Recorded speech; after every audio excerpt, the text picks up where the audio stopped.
اهلا وسهلا ومرحبا بكم في قناه فام كويزين. اليوم عاودت وليت لكم بوصفه جديده اللي هي وصفه طاجين العزباء لولايه قسنطينه، يعني طبق تقليدي 100%. نبداو اللهن مع بعض. تحضير الوصفه: عندنا اللهنه، استعملت اللهنه 100 غرام لوز مع 100 غرام جوز مع 100 غرام بيستاش مع كيلو سكر وقليل من الماء الزهر وصفار البيض.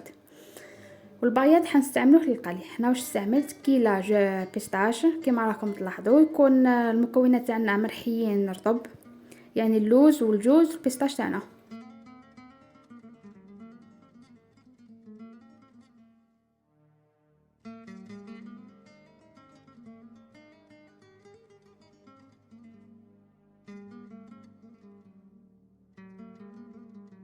نضيفوا لها السكر العادي تاع القهوه كيلو، يعني ماشي حنديروا لهنا السكر رطب، حنديروا السكر العادي تاع القهوه اللي نشربوا به القهوه تاعنا. نخلطوا كل المكونات مع بعض ونجمعها بصفار البيض. هنا الصفار البيض هنا استعملت 4 بيضات، يعني تقدري تستعملي قالوله تستعملي كتر، يعني نبلو بالبيض بالصفار تاع البيض. يعني ما عندناش هنا كميه معتبره من صفار البيض. والبياض البيض تاعنا اللي خلينا راح نقليو به، يعني تما ماشي حنرميوه، تما كل حاجه راح نخدمو بها.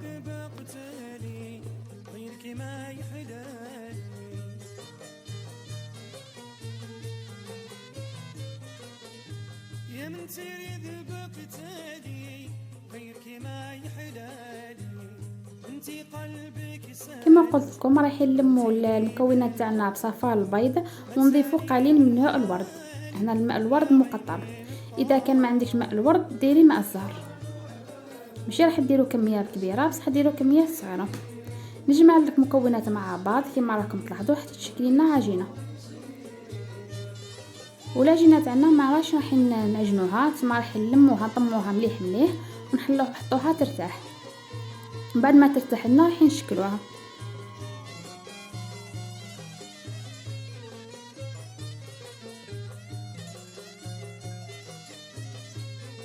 بعد ما ارتحت لنا العجينه تاعنا راح نشكلوها بهذا مول الدمعه.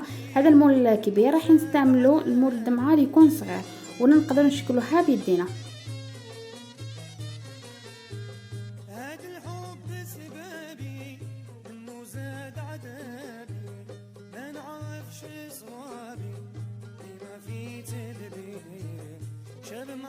شبابي اللي كنت صغير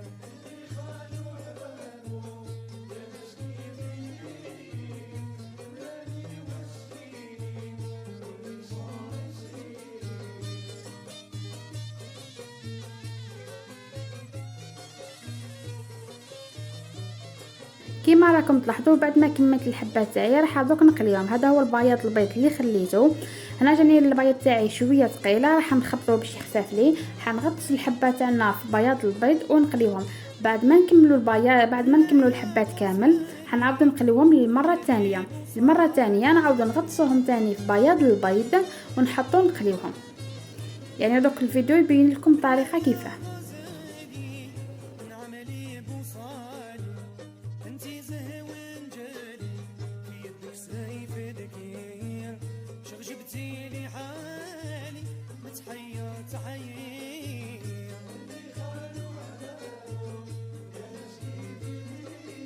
هذه الطريقه الاولى راني قاعده نقلي فيهم. بعد ما نكملها نعاود نستعمل الطريقه الثانيه كما قلت لكم نفسها، نعاود نغطسوهم في بياض البيض ونقليوهم كما راكم تلاحظوا. هذه هي الطريقه الثانيه. بعد ما نطيبوهم حنقطروهم من الزيت.